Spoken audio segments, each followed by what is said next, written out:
Estas son algunas de las pocas cosas que me quedan de mi hijo. Esta es ropa de bebé.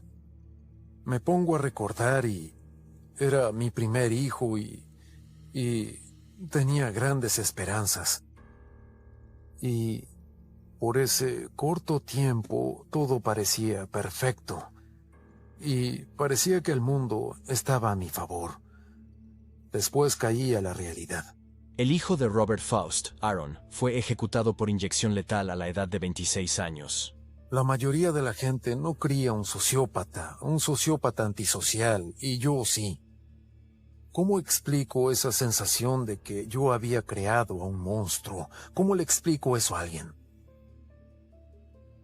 Creo que necesito parar. Lo siento. Esta es, por supuesto, una fotografía de él con su madre. Era hijo único. Cuando conocí a la madre de Aaron, yo tenía unos 20 años. Estaba en mi último año de la universidad. Al principio, ella parecía entusiasmada por tener un hijo, pero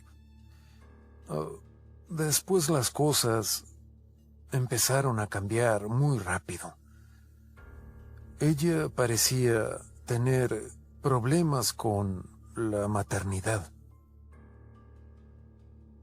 Después de que su madre se fue y nos divorciamos, me daba la sensación de que él no era feliz. Siempre le decía lo mucho que lo amaba y eso no cambió, eso nunca va a cambiar. Hice todo lo que pude como padre. A esa altura, uno no puede empezar a imaginarse que una experiencia horrible lo está esperando a la vuelta de la esquina. Uno no lo sabe. Robert nunca imaginó que las cosas irían tan mal con su hijo, pero había habido señales.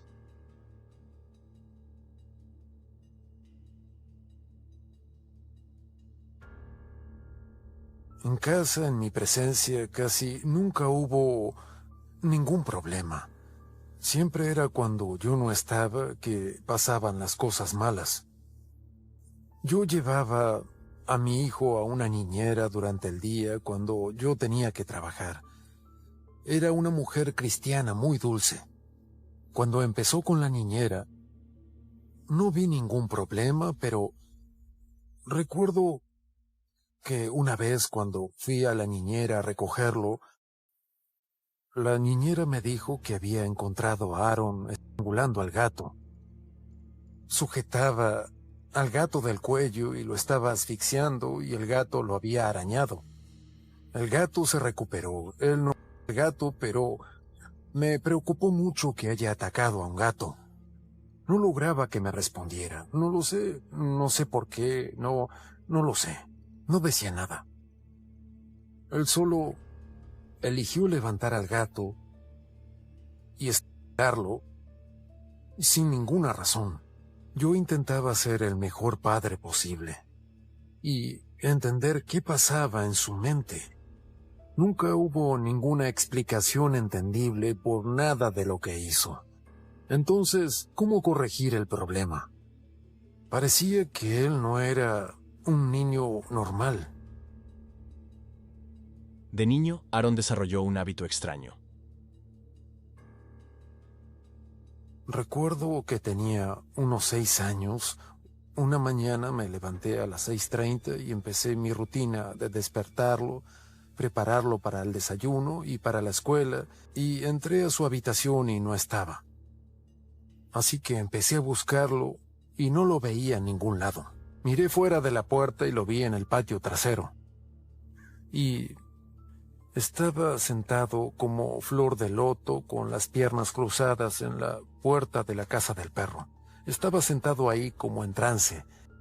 Hacían 4 grados centígrados afuera, era invierno. No sé cuánto tiempo había estado ahí afuera, así que salí y lo recogí y lo abofeteé un par de veces y le pregunté otra vez, ¿qué estás haciendo? ¿No sabes que puedes hacerte daño? Podrías darte si te enfrías mucho y otra vez no tuvo respuesta. Pasó varias veces. durante una semana. Fue un momento en el que yo me pregunté si mi hijo era normal. Lo primero que pensé fue enfermedad mental, tumor cerebral, pero no mostraba señales de estar enfermo. Él parecía estar muy saludable. Hasta llegué a preguntarme, y sé que suena extraño, pero me pregunté si no estaba poseído por el demonio. Una mañana temprano, Robert recibió una llamada telefónica aterradora. Pocas semanas después de ese incidente, a las 6:30 de la mañana atendí el teléfono. Y alguien dijo, ¿sabes dónde está tu hijo? Pensé, ¿qué clase de pregunta es esta? Dije, sí, lo sé, está en la cama dormido. No se me ocurrió pensar que no estaría. Dijo, ve a fijarte. Dejé el teléfono, entré a su habitación y no estaba en su habitación. Fue una situación muy desesperante. Si un hijo desaparece, ¿qué padre no estaría preocupado, alterado, preguntándose si lo secuestraron? ¿Qué pasaba? Yo no tenía idea en ese momento. No sabía si volvería a verlo o no. Y dijo, soy un policía fuera de servicio. Y su hijo está sentado en mi porche delantero en pijama. Al menos Aaron estaba bien en ese momento. La policía envió un auto a recogerlo y me lo trajeron. Y dijo, si esto se repite van a quitarle a su hijo. Cuando me amenazaron con eso, me sentí un fracaso total como padre. Era tan mal padre que querían quitarme a mi hijo. Y tuve una conversación muy larga con él. ¿Entiendes lo peligroso que es lo que estás haciendo? Pero siempre era lo mismo con Aaron. Nunca daba una respuesta. ¿Por qué hiciste eso? Casi siempre tenía una mirada vacía. Podría mirar a esa pared e intentar que me responda la pared. Eso sería más fácil. Yo tenía mucho miedo de que esto siguiera empeorando. Y no sabía qué podría pasar. Cuando Aaron empezó a mostrar destellos de violencia en la escuela, Robert empezó a preocuparse. Nunca hubo un momento en la escuela en el que no hubiera algo que le pasara y que causara un revuelo en la clase o una pelea. Era algo habitual. Iba siempre a la escuela a hablar con el director sobre lo último que había hecho mi hijo. En una ocasión, Aaron había encontrado a un matón molestando a un niño más pequeño, y mi hijo se metió y se ocupó de la situación. Atrapó al niño después de la escuela y lo golpeó tan duro que se rompió un hueso de la mano. Le hizo puré la cara.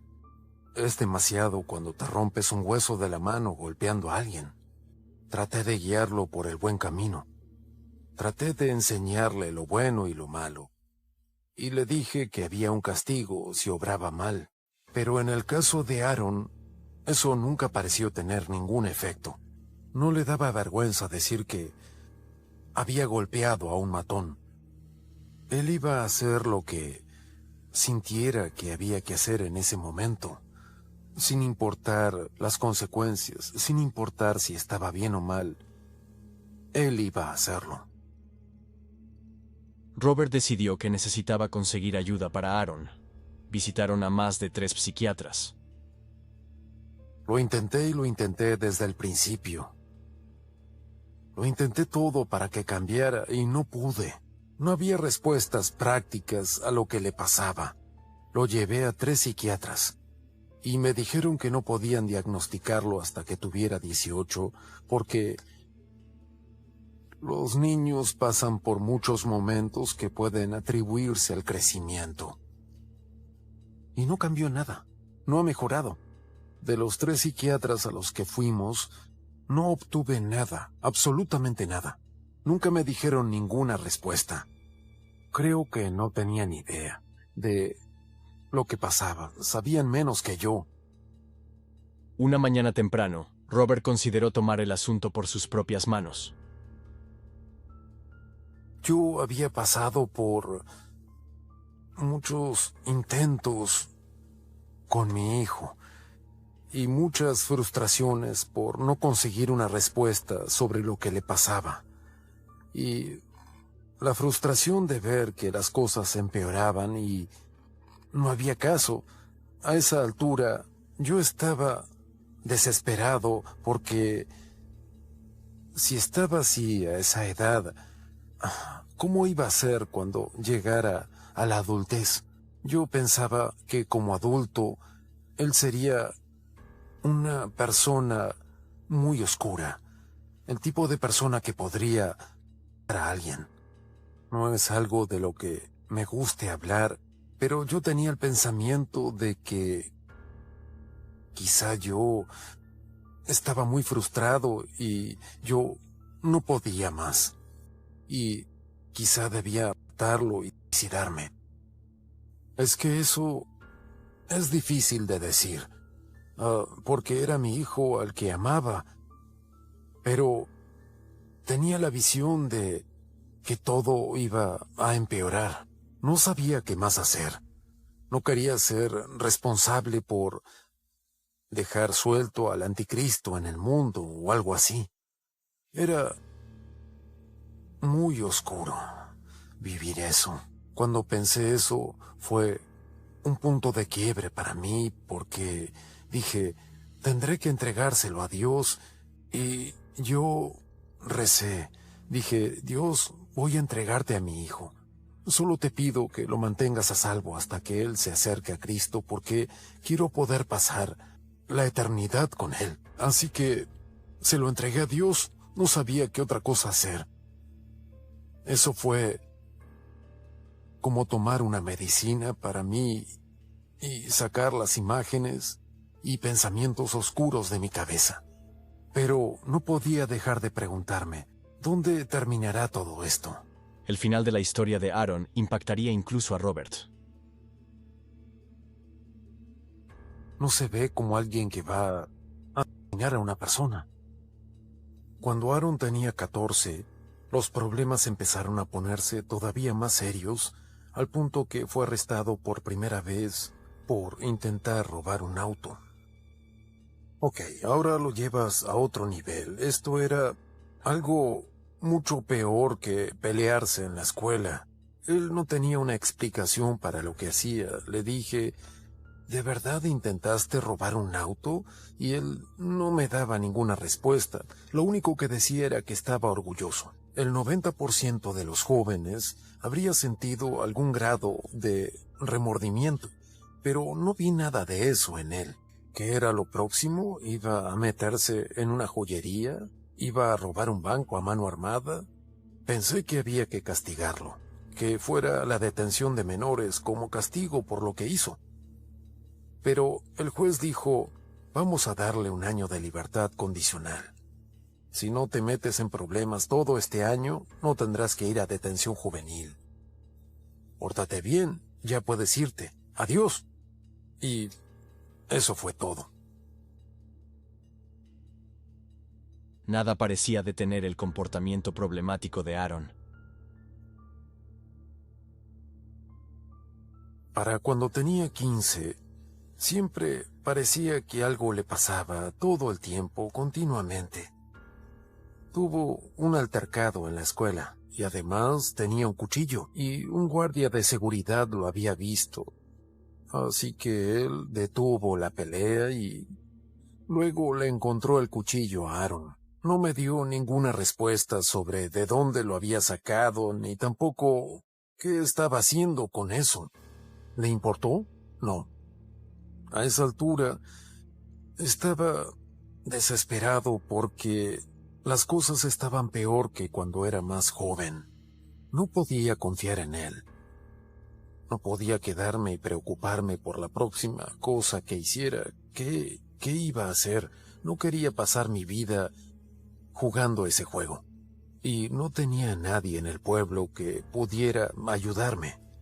Lo único que se me ocurrió es que fuera a vivir con su madre en Iowa. Y ella aceptó. Esta es una fotografía de Aaron cuando tenía, creo, 14 años. Y Se lo ve muy feliz en esta fotografía. Creo que cualquiera que vea esta fotografía pensará, este es un muchacho maravilloso que creció y tuvo una vida maravillosa. Es que no hay nada acá que diga, ok, soy un psicópata. No se ve eso. Uno lo mira y se pregunta, ¿cómo pudo ser así en un momento y un segundo después ser una persona completamente diferente? No parece la misma persona. Pero sabiendo lo que sé ahora, así son la mayoría de los psicópatas. Dicen que pueden ser gente muy querible y al mismo tiempo son personas extremadamente peligrosas. Robert esperaba que enviara a Aaron con su madre lo ayudara. Esto es de cuando tenía 18, cuando lo persiguieron en 2 condados por exceso de velocidad en Iowa. Un policía se le puso detrás, iba un poco rápido o algo así que decidió escapar del policía. Lo encarcelaron por 3 meses. Así que en ese momento un psiquiatra lo diagnosticó como un sociópata antisocial.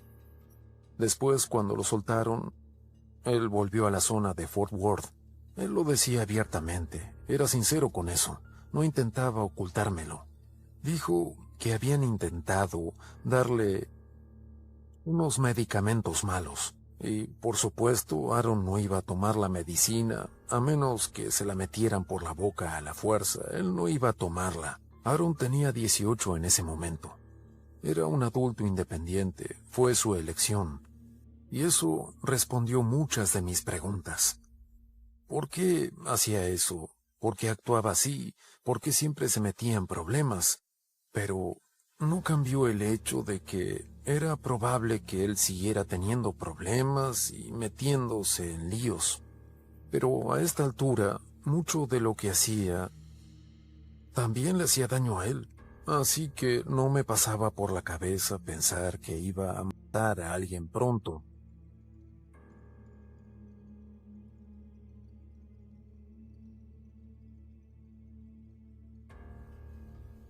Aaron había llegado a un punto en que tenía un empleo estable, tenía su propio apartamento, tenía una novia.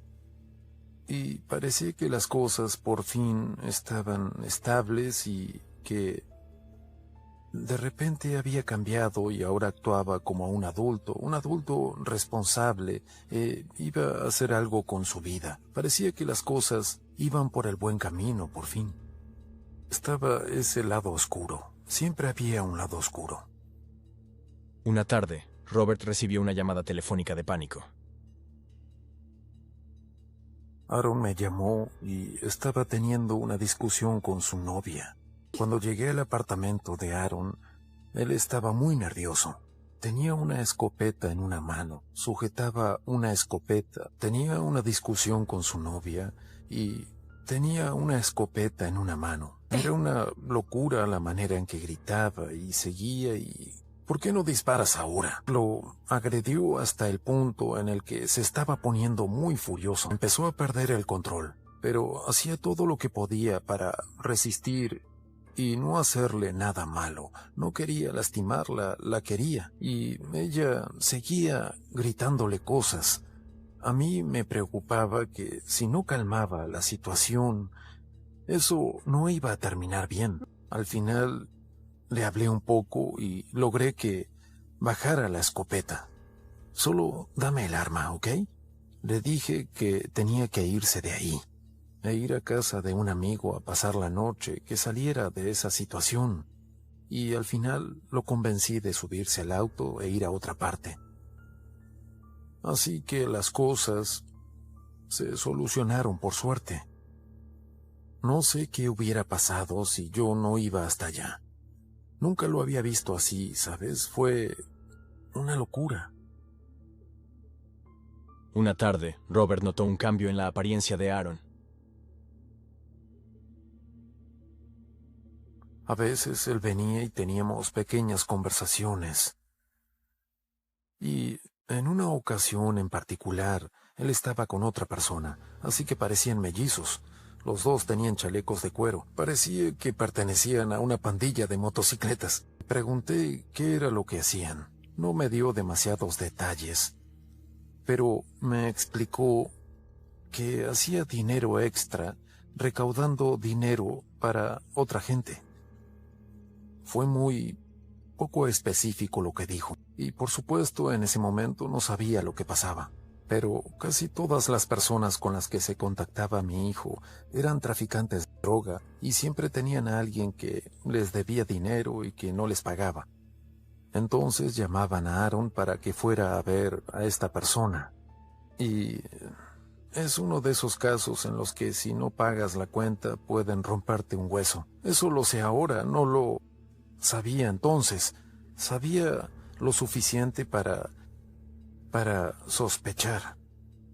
Y ya no tenía ni una parte del control que tenía sobre él cuando era más joven y vivía bajo mi techo. Durante otra visita, Aaron contó una historia extraña.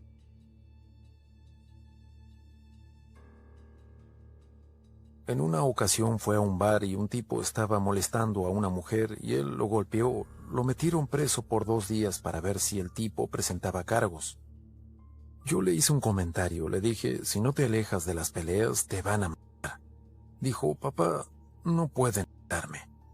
Y él me contó una historia. Dijo, bien, estaba cobrando un dinero y el tipo sacó una de esas armas automáticas, como una Uzi. Y dijo que empezó a disparar de un lado al otro, así, de un lado al otro. No recibió una bala, ni un rasguño, nada. Así que se sintió como un superhéroe, como Superman o algo así. Y ahí terminó la historia. Y fue como muchas historias en las que me contaba sobre algo en lo que había participado, pero nunca terminaba la historia. No decía, bien, maté a esa persona. La historia nunca llegaba a ese capítulo. Estaba inventando historias para que su papá pensara que era un tipo duro. No lo sé. A esa altura no tenía ningún detalle que pudiera darle a la policía. No sabía fechas, ubicaciones, nombres. Solo rezaba para que Dios lo mantuviera vivo hasta que fuera con Cristo. Hubo muchas veces en las que pensé, Dios está a cargo. Eso fue lo único que una y otra vez me mantuvo cuerdo. Pero el plan de Dios para Aaron rompería el corazón de Robert. Era el 20 de mayo de 1997. Mi cumpleaños 48 y recibí un llamado de mi ex esposa. Ella dijo que la policía había estado buscando a Aaron y que lo habían arrestado y que eso era todo lo que ella podía contarme. Fue al día siguiente que él me llamó desde la cárcel para decirme que a él y a su amigo los habían arrestado por asesinato. La víctima, su nombre era David Ward. Pasé toda mi vida preguntándome qué había pasado después. ¿Me iba a llamar la policía? ¿Iban a arrestarlo otra vez? Y esto era la culminación de todas esas cosas que desde el principio se habían acumulado y acumulado como un volcán que se prepara para explotar. Yo esperaba que, aunque seguía metiéndose en problemas por varias estupideces que hacía, no llegaría a ese extremo. Era muy perturbador pensar que mi único hijo ahora estaba en juicio por asesinato. Nunca había visto el video, pero en esencia sabía que no trató de cubrirse, no trató de decir soy inocente. Él fue muy directo en cuanto a lo que pasó. Estamos hablando de un sociópata y si buscas la definición de sociópata, una de las cosas que dice es sin remordimientos.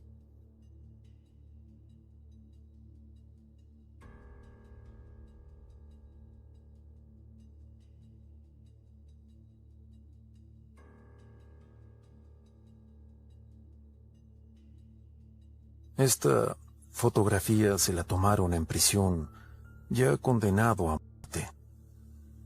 Pasó menos de un año esperando la ejecución. Pude verlo el día anterior a la ejecución.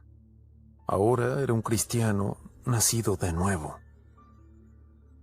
Pasé varias horas hablando con él. Quería saber toda la historia. Ese es el último día, no volveré a hablarte nunca más, hasta que nos reencontramos. Y quería saber toda la historia. Le pregunté si mató más gente y me dijo que sí. Él me dijo que las únicas personas a las que mató eran traficantes de drogas. Y dijo, no sé a cuántos maté. Dijo, no tengo idea, no sé si vivieron o murieron, no me importaba. Se lo merecían. Es algo muy pesado para escuchárselo decir a un hijo. Quién sabe, quizás haya matado a 20, pero no lo sabemos. No sé cómo describirlo. Fue algo muy pesado y muy oscuro tener que escuchar a un hijo decir eso su último día. Aaron Faust fue ejecutado el 28 de abril de 1999. Esta es la Biblia de mi hijo. Cuando él estaba en la cárcel en Fort Worth, 2 pastores de la cárcel empezaron a estudiar la Biblia con él. Es una de las pocas cosas que tenía y que tuve la posibilidad de recuperar y guardar. Este es uno de los pasajes que Aaron resaltó. Romanos 6:23. Cuando alguien peca, se gana la paga del pecado, la muerte. Pero Dios nos da una dádiva, la vida eterna en Cristo Jesús, nuestro Señor. Él entendió que había pecado. Él no negaba que era un pecador. Había hecho cosas muy malas. Tenía muy claro eso. Ese es el primer paso. Tienes que llegar a un punto en el que admites, estuve mal, cometí un enorme error, he pecado. Ese es el primer paso para hacer un cambio y no tratar de negarlo. Este es un poema que Aaron me envió en una carta. Era el Día del Padre, junio de 1997. No sé si puedo hacer esto.